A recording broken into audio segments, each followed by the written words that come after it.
이 말씀 가운데 우리에게 큰 유익을 주는 그 은혜의 원리들이 있습니다. 이 말씀 정말 우리 묵상함을 통하여서 우리의 삶 가운데 보면 내가 원치 않는 약함의 순간들, 종말의 때가 우리 삶 가운데 종종 나타난다는 사실입니다. 그럴 때에 과연 이것을 통하여서 우리는 무슨 유익을 얻을 수 있는가? 이 시편을 통해서 우리가 발견해 볼 수 있습니다. 내가 원치 않는 약함이 찾아오고 내가 원치 않는 이 종말의 순간과 같은 그런 허망한 순간을 우리가 만날 때가 있는데 이것들이 과연 내게 있어서 어떤 것이 되는가, 과연 내게 어떤 유익을 가져다 줄 수 있는가를 우리 이 시편 가운데 자세히 묵상해 볼 수 있습니다. 우리는 이 종말과 연약함을 원치 않지만 오늘 본문의 시편에 다윗의 고백이잖아요. 다윗은 이것을 원하고 있다는 겁니다. 도대체 얼마나 그것이 소망이 되는 일이기에 오히려 구하고 있는가. 그래서 이 시편 통해서 귀한 은혜 받으시기 바랍니다. 오늘 오전만 참석해서 또 오후에 또 다 듣지 못하는 분들은 제가 설교 원고를 드리겠습니다. 그래서 나머지 부분 동영상도 보시고 그래서 다 은혜 받으시기 바랍니다. 자, 1절 말씀입니다. 내가 말하기를 나의 행위를 조심하여 나의 혀로 범죄하지 아니하리니 악인이 내 앞에 있을 때에 내가 내 입의 재간을 먹이리라 하였도다. 1절 말씀에 있어서 굉장히 핵심적인 고백이 있습니다. 악인이 내 앞에 있을 때에 내가 내 입에 재간을 먹이리라 하였도다. 적어도 두 가지 이유가 있습니다. 왜 악인이 있을 때에 내 입에 재간을 먹이는가? 그것은요, 바로 그 인생이 누구 앞에 있고자 하는가? 하나님 앞에, 악인 앞에 있는 것이 아니라 나는 하나님 앞에 있는 인생이 아닌가? 하나님 나의 억울함을 신화해 주시기를 내가 원한다. 그런 이유로 그 영혼이 바로 그 입에 재간을 먹인다라는 사실입니다. 또 같은 이유입니다. 하나님 앞에 있으면 악인이 아니라 악인의 티가 아니라 나의 무엇도 보입니까? 나의 들보도 보인다는 사실입니다. 나의 더 큰 허물이 보이는 까닭에 오히려 나는 내 입의 재간을 먹일 수밖에 없다라는 사실입니다. 그래서 우리가 이 시편을 통하여서 이 다윗이 얼마나 철저히 침묵하고 그것으로 인하여 때로는 힘들어하면서도 또 그것을 통하여 하나님 앞에 얼마나 있고자 하는가.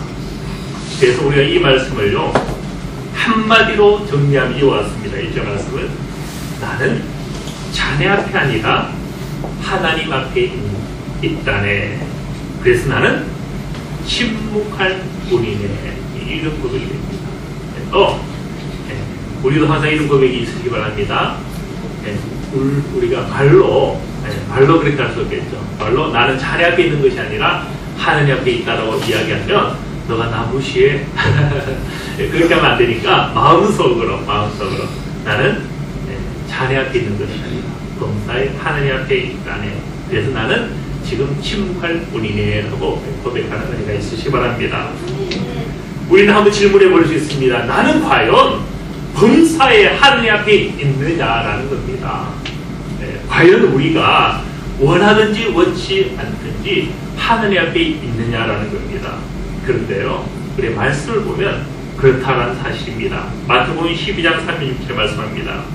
내가 너희에게 이르노니 사람이 무슨 무익한 말을 하든지 심판날에 이에 대하여 신분을 받으리니 내 말로 옳다 인정함을 받는다. 내 말로 의롭다함을 받고 내 말로 정죄함을 받는다는 겁니다. 무슨 말입니까?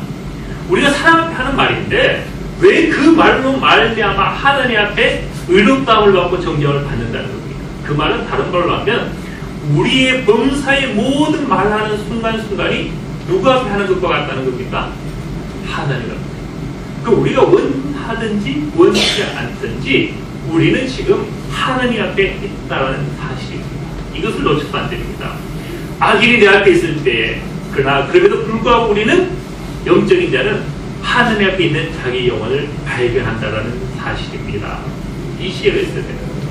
우리 또한 질문할 수 있습니다. 과연 우리의 말하는 것으로 우리가 심판받는 것은 가능한가? 우리가 악한 행동을 한 것으로 말미암아 심판받는 것은 이해를 하겠는데 우리의 말도 그와 같은 파괴될 수 있는가? 앞에 무엇이라 말씀합니까? 나의 행위를 조심하여 내 혀로 범죄하지 아니하리니. 혀의 말과요 행위는 같은 겁니다. 그래서 우리가 그것이 분리가 되는 것이 아니다는 겁니다. 우리 이 시편을 통하여 깨닫는 것은요, 우리 자문을 묵상할 때 보면 입술에 대한 교훈이 얼마나 많습니까? 아주 많잖아요. 그런데 이 시편의 묵상을 보면 그 못지 않다는 겁니다. 그래서 깨닫는 게 이거예요. 자문은 교훈할 때에 훈계하고 가르칩니다. 즉 하나님의 지혜를 받은 그가 남에게 가르치는 것이 자문입니다. 근데 시편은 다른 겁니다. 시편은 가르치는 것이 아니라 고백하고 있다는 겁니다. 이미 자기 안에서 실천하고 그것을 고백하고 나타내는 것을 발견하게 됩니다. 이런 적용이 가능한지 모르겠습니다만 솔로몬은 가르쳤는데 나중에 넘어졌죠. 다윗은 고백했는데 나중에 끝까지 온전했습니다. 우리가요, 그렇게 보면 가르치기보다 먼저 고백하고 실천하는 것이 더 중요하다. 그래서 우리 참으로 1절 통하여서 오히려 그렇게 보면 이 시편도 잠언 못지 않는 훈계고 가르침인 것을, 우리 삶 가운데 온전히 어떤 고백이 이루어져야 될지를 우리는 이 다윗의 고백을 통하여서 깨닫게 된다는 사실입니다. 그런데요, 우리 사실 이런 고백이 결코 쉬운 것은 아니라는 거예요. 그래서 2절에 보면 이와 같이 말씀합니다. 내가 잠잠하여 선한 말도 하지 아니하니 나의 근심이 더 심하도다. 다윗이 성인군자가 그에게 재갈 세울 것이 아니다라는 사실입니다. 우리도 인생이기 때문에 가능하다면 나를 변호하고 싶을 겁니다. 가능하다면 나의 억울함을 이야기하고 싶다라는 사실입니다. 또 가능하다면요, 바른 소리 정도는 할 수 있지 않을까, 우리 이런 생각을 해볼 수 있습니다. 어떻게 생각하십니까? 바른 소리 하는 거야, 잘못된 말, 악한 말은 아니라도 바른 소리 하는 것 정도야 되지 않을까. 그런데요, 우리 성경 가만히 참고해 보면 하나님께서 때로는 그것까지도 허락하지 않았던 것을 보게 됩니다. 하나님께서 라반에게 책망하시면서 꿈에 나타나서 하신 말씀이 있죠. 너는 야곱에게 무엇을 말하지 말라? 선악간에 말하지 말라. 그 말씀을 보면 악한 것만 말하지 말라는 것이 아니라 선한 말조차도 하지 말라라는, 선악간에 하지 말라라고 말씀하신 것을 볼 수가 있습니다. 우리가 이 말씀을 과연 어떻게 이해할 수 있느냐는 겁니다. 라반은 악한 마음을 가지고 야곱을 향하여 지금 가고 있기 때문에 하나님께서 라반은 막아주신 것이다. 그런데 그 말씀을 우리 가만히 묵상해 보면요, 이것은 악한 자에게만 주어진 말씀이 아닙니다. 우리에게도 해당된다는 사실입니다. 그래서 선악간에 하고 싶은 말들이 많겠지만요, 이 말씀은 우리에게도 적용이 됩니다. 심지어 성경 유다서 1장 9절에 보면요, 미가엘이 하나님 천사장입니다. 천사 중에 장인이 의로우면 얼마나 의롭겠습니까? 그런데 그 앞에 누가 있는가 하면 사단이 있는 겁니다. 사단이 있으면 어떻게 할 수 있겠어요? 정죄할 수 있겠잖아요. 그런데 다만 성경에 보면요, 비방하는 말을 하지 못하고 다만 말하기를 주께서 너를 부지시키기를 원한다라고 하였다는 겁니다. 근데 우리는 얼마나 많이 판단하고 자주 정죄하는가. 심지어 천사조차도 사단을 정죄하지 못하였는데 우리는 얼마나 자주 형제를, 우리 이웃을 정죄하는가라는 사실입니다. 선악간에 말하지 않는다는 것은요, 그 말씀을 표준 세 번역으로 보면 이렇게 번역해 놓았습니다. 내가 마음만 먹으면 자네를 얼마든지 해칠 수 있대. 라반이 야곱에게 하는 얘기입니다. 그러나 어젯밤에 꿈에 자네 조상의 하나님이 나타나셔서 나에게 경고하시기를 좋은 말이든지 나쁜 말이든지 야곱에게 아무 말도 하지 않도록 조심하여라 하셨다네. 지금 우리가 읽는 성경보다 조금 이제 쉽게 풀어서 성경입니다. 예. 표준 세번역 성경을 제가 이용한 것 같아요. 좋은 말이든지 나쁜 말이든지 아무 말도 하지 않아요. 예. 때로는요, 이것이 우리에게 지혜일 수 있습니다. 왜 지혜인가 하면요, 생각해 보세요. 우리 기준이 얼마나 정의롭습니까? 자기가 옳다고 생각하는 것이 항상 남에게도 옳을 수는 없다는 거예요. 내 기준 가지고 남에게 좋은 것, 나쁜 것 이야기할 수 없다는 겁니다. 심지어 우리가 지금 하는 말이 내 기준에 옳은 말이라 할지라도요, 세월이 지나보면 심지어 자기에게도 그 말이 악한 것으로 돌아올 때가 있습니까? 없습니까? 있잖아요. 지금은 이 말이 내 기준으로 볼 때 옳았는데 시간이 지나다 보니 자기가 생각해도 부끄러운 것이 있다는 거예요. 그래서 우리가 얼마나 이 선악간에 말하는 것은요, 의로운 것 같지만, 나는 잘 분별하고 말하는 것 같지만 이것이 의롭지 못할 수가 있다는 사실입니다. 심지어 그 말이 항상 옳을지라도, 예를 들면 고양이가 쥐를 잡아먹는 것은 항상 그에게 옳은 거잖아요. 그런데 그 항상 옳은 것이 누구에게는 악입니까? 쥐에게는 악이 됩니다. 제가 최근에 그 레미제라블 영화를 보고요, 너무나 이 감동을 받아가지고 예, 거기 보면 이 자베르 경감이 나타납니다. 그는 자기 맡은 일을 열심히 충성하면서 지금 범죄인을 쫓는 거예요. 그런데 그에게 그 의가 도망자 장발자에게는 악이 됩니다. 또 그 사회의 공적 질서가 기득권을 가진 자들에게는 그것이 질서이지만 약자들에게는 그 구조가 악이 됩니다. 그래서 그들의 혁명을 꾀하는 것을 보게 됩니다. 있는 자에게는 혁명이라는 것은요, 질서를 없애는, 나라의 흔적을 흔드는 악이 되지만 사회적 약자들에게는 기회가 됩니다. 그래서 새롭게 할 가난을 대물림에서 통폐되는 해방의 통로가 될 수도 있다는 사실입니다.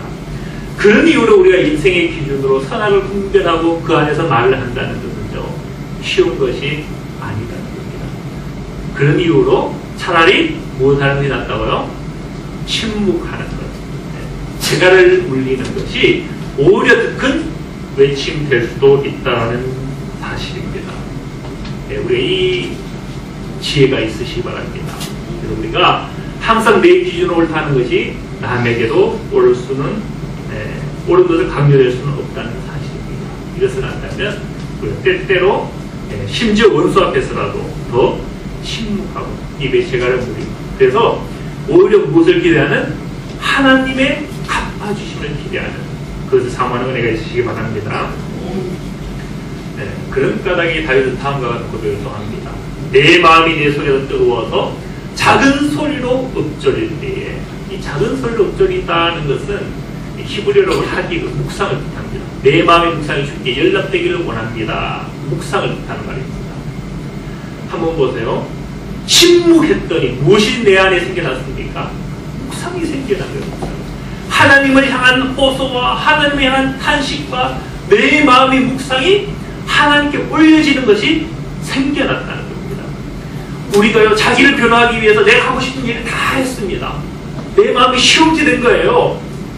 그런데 묵상은 생겨나지 않습니다. 그런데 우리 영화 볼 때 보면요, 주인공이 너무 답답할 때 있죠. 변명하고 자기를 변화하면 좋겠는데 가만히 있는 거예요. 그러나 그 억울함과 그 묵상이 그로 말미암아 위대한 사람을 만드는 거예요. 그 영혼이 상한 심령이 되어 하나님 앞에 서 있는 것이고, 그럴 때에 하나님의 돌보심이 나타난다는 사실입니다. 작은 소리로 읊조린다는 것은 그 안에 묵상이 생겨나는 겁니다. 그래서 불이 붙더니 나이가로 고백하기를, 무슨 고백이 나타나는가 하면요, 4절의 고백이 나타나는데, 그 전에 이 묵상을 다른 표현을 보면 이사야 5장 1절 말씀이죠. 시편 시편 나의 심정을 헤아려 주소서. 여기 심정이란 말이 위의 말씀과 같습니다. 작은 소리로 읊조릴 때에, 히브리어는 하기그 한 단어이고 밑에 심정도 하기그입니다. 나의 심정을 헤아려 주소서. 하나님께 헤아림을 받을 수 있는 묵상이 그 안에 생겨난다라는 사실입니다. 내가 나를 시험하는 겁니다. 하나님께 나를 시원케 하는 것이 더 기쁨입니다. 그런 묵상을 가지시는, 입에 재갈을 물리시는 저와 여러분들 다 되시기 바랍니다. 그런 묵상을 가졌을 때 어떤 묵상을 했는가 하면요, 놀라운 묵상을 지금 하고 있습니다. 여호와여 나의 종말과 연한이 언제까지인지 알게 하사 나로 나의 연약함을 알게 하소서. 나로 나의 연약함을 보게 하소서. 우리가 우리의 묵상이요 하나님께 올려지면 사실 하나님 앞에서 발견되어지는 것은 답니다.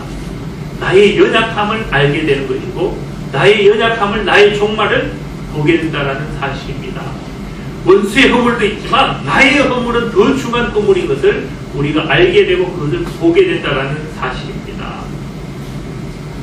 그러니까 이 묵상이 얼마나 중요한가 하면요, 철저히 하나님 앞에 있는 자기가 누구인지를 발견하게 되는 그 지혜를 가질 수 있다는 사실입니다. 한번 또 질문해 볼까요? 네, 스무고개는 아닙니다. 피할 수 없는 겁니다. 피할 수 없고 또 100% 확실한 겁니다. 이 세상에 많은 것이 확실한 건 없잖아. 그런데 이것은 확실합니다. 그런데 많은 사람이 이 확실한 것을 부인하다가 결국에는 맞이하는 것이 있습니다. 무엇일까요? 죽음이죠. 종말입니다. 종말. 네. 그래서 우리 사람의 마음이 얼마나 간단한가 하면요, 그 종말의 순간은 반드시 자기에게 찾아옴에도 불구하고 인정하려 하지 아니한다. 마치 그날이 안 올 것처럼 오늘날 자기 길을 걷는 인생들이 많다라는 사실입니다. 인생이 얼마나 간사한가를 보여줍니다. 질문을 제가 한 번 더 해볼까요? 과연 그 종말은 두려움입니까? 환입니까?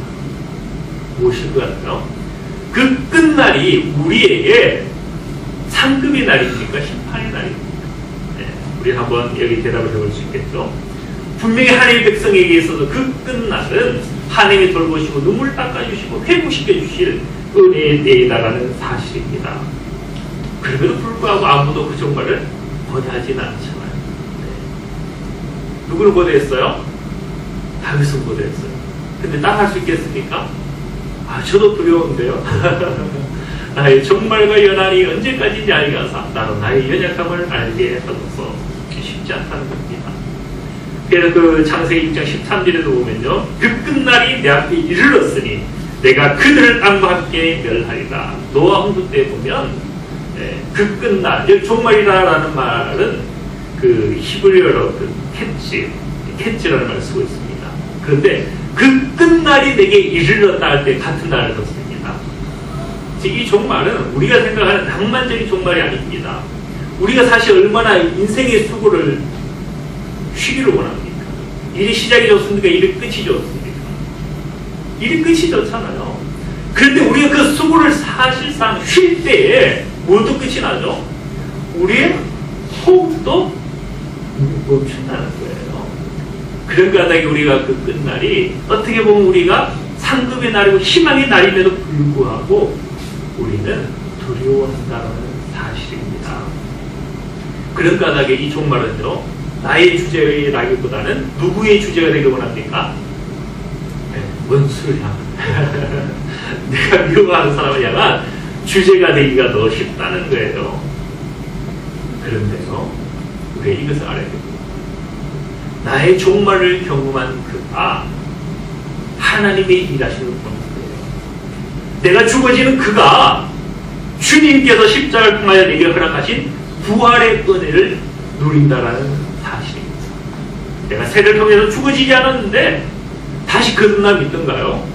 죽어져야, 썩어지는 미랄이 되어야 그를 통하여 많은 열매가 맺히는 것처럼 우리가 종말과 연한이 언제까지인지를 밝히 보는 그가 주님이 예비한 상급과 부활과 영광 가운데도 나아간다는 사실입니다. 그런 종말이면 원수의 것이 되어야 되니까 나의 것이 되어야 됩니다. 이제 자기 것을 고백할 수 있을까요? 다윗은 이 고백을 지금 하고 있다는 거예요. 하나님께서 종말을요, 자기 사랑하는 자에게 경험하게 하시기 위해서 때로는 하나님은요, 이와 같이 하십니다. 우리에게서 의지할 것을 하나씩 하나씩 끊을 때가 있다는 거예요. 우리는 그 순간에 하나님 원망할 수 있죠. 하나님, 그게 내 모든 건데 그걸 가져가시면 어떡합니까? 이럴 때가 있습니까? 없습니까? 저도 얼마나 자주 보는데요.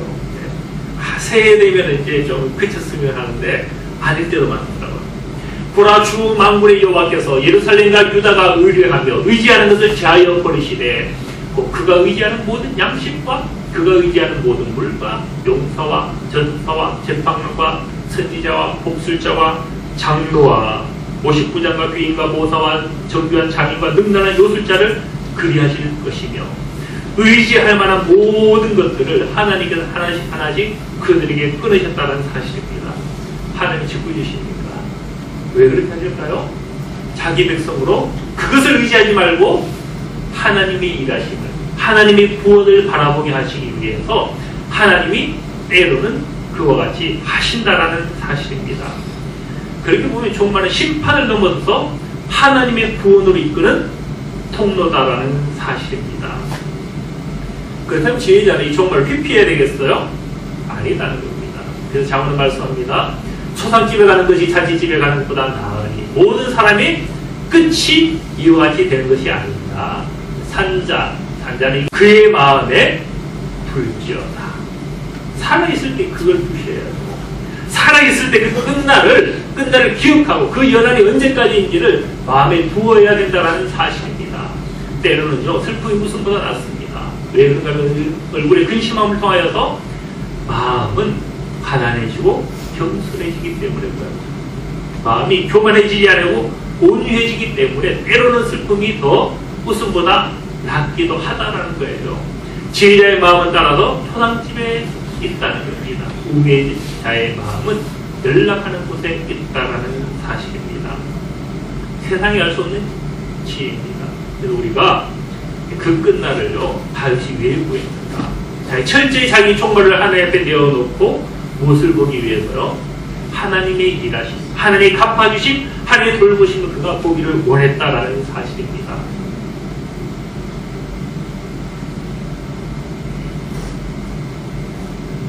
예.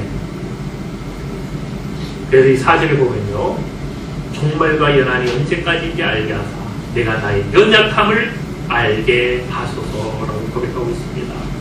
우리가 이 연약함이 도대체 구체적으로 어떤 것이 될 수 있을까요? 왜 연약함을 구하는가?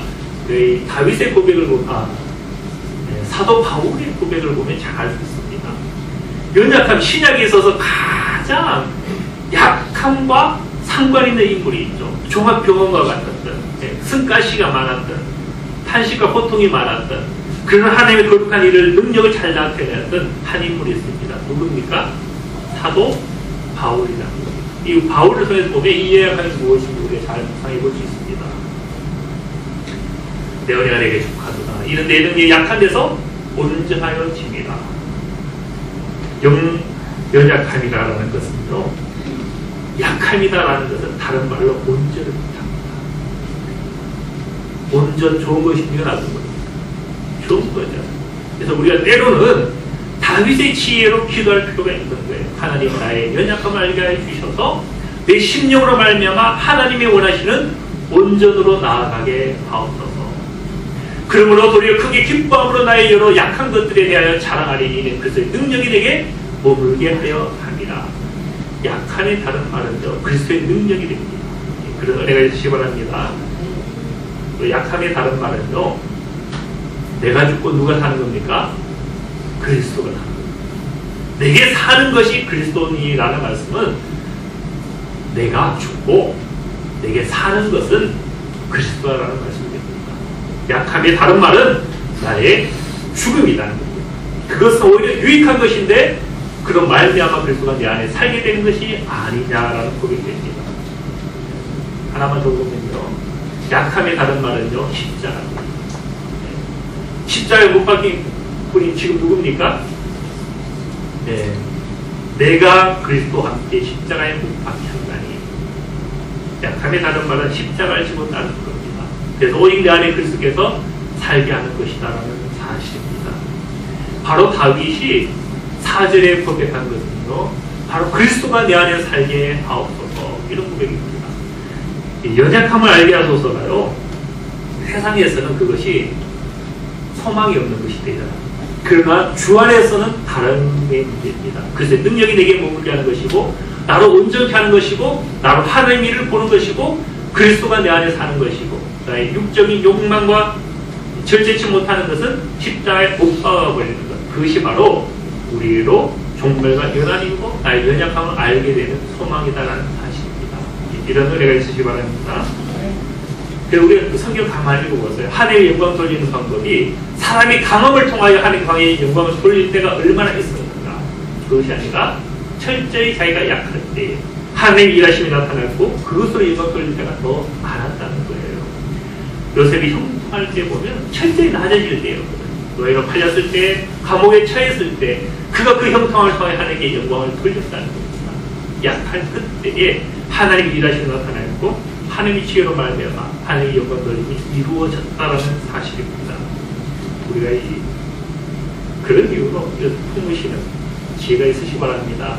오늘 고백합니다. 주께서 나를 한 뼘같이 만큼되게 하시며 나의 일생이 주 앞에는 없는 것 같사오니 사람 그가 든든히 서 있는 때에도 진실로 모두가 허사뿐이니이다. 우리 이 말씀을요 잘 기억하시는 은혜가 있으시기 바랍니다. 우리가 때로는 형통할 때가 있죠. 형통할 때가 있다가도 어느 순간에 보면 내가 한순간에 사라진 들의 풀과 같은 그런 순간이 있을 때가 얼마나 자주 있습니다. 그래서 우리는 주님 앞에 없는 것 같습니다. 주님 앞에 있는, 그래서 이 고백을 지혜로 생각하는 그런 은혜가 있으시기 바랍니다. 약함이 없는 소망은 진정한 소망이 아닙니다. 나의 연약함을 깨닫고 그 앞에 하나님의 일하심을 볼 때 그 소망이 진정한 소망이고, 그런 까닭에 이제부터는 주제가 바뀌는데요. 자, 진정한 고백은 나의 소망은 주님께 있습니다. 소망이 주제로 바뀌는데 그 소망을 이야기하기 전에 먼저 이 6절의 고백을 다시 한번 하고 있습니다. 각 사람은 그림자같이 다니고 헛된 일로 소란하며 재물 쌓으나 누가 거둘는지 알지 못하나이다. 자, 진정한 소망을 알기 위해서는요, 우리가 얼마나 이 소망을 떠나 있는 것이 헛된 것인 걸 아는 것이 중요합니다. 자, 진실로 각 사람 뭐같이 다닌다고요? 그림자같이 다닌다. 네. 여기 있는 분들 어떻습니까? 그림자같이 다니는 분은 없어요? 여기 있는 분 한 분도 없죠. 예배의 자리에 있으니 얼마나 귀한 실상입니까? 지금 예배 드리지 않고 방황하는 자들은 알고 보면 무슨 자들이죠? 네, 실상이 아니라 그림자와 같은 인생이라는 겁니다. 소망이 없다는 겁니다. 이 그림자와 같이 단다라는 말씀을요, 그 전도서 1장 14절에 보면 이렇게 표현하고 있습니다. 내가 해 아래 생하는 모든 일 보았노라. 보라, 모두 다 헛되어 바람을 잡으려는 것이로다. 바람을 잡으려는 수고가 바로 이 그림자들이 하는 수고와 같습니다. 그림자가요, 열심히 먹었습니다. 배부를까요? 안 부를까요? 그림자가 열심히 모았습니다. 뭐 하실까요? 안 모아질까요? 실상이 아니니 안 된다는 거예요. 우리의 몸은 그림자가 아닌 거예요. 왜? 주님의 값으로 우리를 사셨는데, 우리가 지금 또다시 그림자로 돌아가는 것은 주님의 몸을 헛되이 여기는 겁니다. 우리는 그림자와 같이 헛된 일로 다니는 인생이 되어서 알아야 됩니다. 헛된 일로 소란하며, 솔로몬이 말년에 고백했죠. 이 말씀 어떻겠는가요? 네. 솔로몬이 이 전도서에 보면요, 이와 같이 고백하고 있습니다. 나의 사업을 크게 하였노라. 내가 나를 위하여 집을 짓고 포도원을 일구며 여러 동산과 과원을 만들고 그 가운데 과목을 심었으며 나를 위하여 수목을 기르며 삼림에 물을 주기 위하여 모투를 팠으며 그 후에 내가 생각해보면 이 모든 것이 무엇하다? 헛되었다. 수가 모든 것이 다 헛되어 바람을 잡는 것이며 해 아래서 무익한 것이로다. 무익한 것이었다는 사실입니다. 근데 참 재밌는 표현이에요. 이 헛된 일, 헛되다라는 이 고백이 구약 성경에 보면요, 어디에 더 많이 사용되었는가요? 우상 숭배에 많이 사용되었습니다. 우상은 무엇이라는 거요? 헛된 것이 아니다. 네. 그렇다면 결론이 났습니다. 우상 숭배가 헛된 것인데 우리가 헛된 일로 손안하였다는 것은 우리가 무엇을 섬겼다는 거예요? 우상을 따르고 섬겼다는 것과 같다는 겁니다. 우리가 산을 찾아가지 않았습니다. 우리가 정치는 자를 찾아가지 않았습니다. 삼각산에 올라가지 않았어요. 물론 이제 하늘에 기도하러 올라갈 수도 있겠습니다만, 초를 켜놓고 빌지 않았습니다. 그런데 우리가 헛된 일에 되어 있으면 우리 인생이 마치 뭐가 같은 거예요? 우상 숭배자와 같다. 이 헛되다라는 것은 우상과 거의 동의어입니다. 구약에 보면. 우리가 이 헛된 일로 돌이켜 소망 있는 인생들 다 되시기 바랍니다. 재물을 상하나 누가 거둘는지 알지 못하나이다. 우리 최근에 말씀을 잘 묵상하신 분은 마지막 말씀 가운데 발견하신 것이 있어요. 쌓는 것과 거두는 것은 분리되어야 됩니까? 분리되면 안 됩니까? 분리되면 안 되는 거예요. 그런데 종종 우리 삶 가운데 보면 뭐 되어 있습니까? 분리되어 있는 거예요. 수고하는데 거둘는지는 알지 못한다는 사실입니다. 분리되지 말아야 될 것이 분리되어 있고 그것이 오늘날 세상에 살기고 헛된 삶일 때가 많다는 겁니다. 이것을 어떻게 극복할 수 있습니까? 나의 약함과 나의 정말 철저히 주님 앞에 내려놓는 그 인생, 그래서 하나님의 일을 보는 그 인생이 바로 이 분리를 극복할 수 있습니다. 하나님이 수고하게 하시는 그 인생은 거두게도 하신다라는 사실입니다. 그런 까닭에 우리가 하나님의 이름을 고대하기 위해서 나의 종말과 연합을 보는 것은 결코 난방이 아니고 우리 삶 가운데 의지할 것 하나님 마치 하나씩 하나씩 제하는 것 같아도 그것이 나로 오히려 소망이게 하려는 하나님의 연단하시는 과정일 수 있다는 사실입니다. 그럼 우리 마지막 고백이 무엇이 되어야 됩니까? 주여 이제 내가 무엇을 바라요? 무엇을 바라요? 내가 헛된 것을 바라겠습니까? 그림자같이 솟는 것을 바라겠습니까? 내 인생에 스스로 수고하며 나를 강하게 하기를 바라겠습니까? 아닙니다. 그걸 다 내려놓고 나의 소망은 나의 일하심은 하나님 앞에 주님께 있나이다. 이 고백을 취하시는 저와 여러분 다 되시기 바랍니다. 그러면 되는 거예요. 내가 무엇을 바라리요? 나의 소망은 주님께 있습니다. 이 고백이 저와 여러분의 고백이 되시기 원하시고 이 시편 39편이 다윗의 모든 지혜가 우리가 지혜가 되는 원수 앞에 놓인 자가 아니라 하나님 앞에 놓임으로 그 안에 기뻐하고 즐거워하시는 모든 소망이 있으시기 바랍니다. 그런 차원에서 13절의 말씀이 끝입니다만 이 7절 말씀이 결론의 말씀과 같습니다. 제가 이 7절 말씀까지 잠깐 정리를 하겠습니다. 하나님, 나는 사람 앞에 아닌 하나님 앞에 있어. 1절 말씀 기억하게 되겠습니다. 나는 침묵을 택할 따름입니다. 나아가 오히려 원수의 종말이 아닌 나의 종말을 발견하기 원합니다. 이런 그럴 때 나의 연약함을 통해서 일하시는 하나님의 능력이 내가 능력을 경험하게 하려 함이 아닙니까? 이런 고백. 그래서 나는 고백합니다. 내가 무엇을 바라니요? 나의 소망은 주께 있나이다. 이 고백에 주인공이 다 되시는 은혜가 있으시기 바라고 오후에는 끝이 아니에요. 8절부터 13절까지 말씀 통해서 더 묵상하시는 은혜가 있으시기 바라고 다 못 들으신 분은 동영상과 또 설교 페이퍼를 요청하시면 제가 나눠드리겠습니다. 기도합니다. 우리 가운데 하나님의 일하심을 찬양합니다. 우리 가운데 참으로 우리 연약함을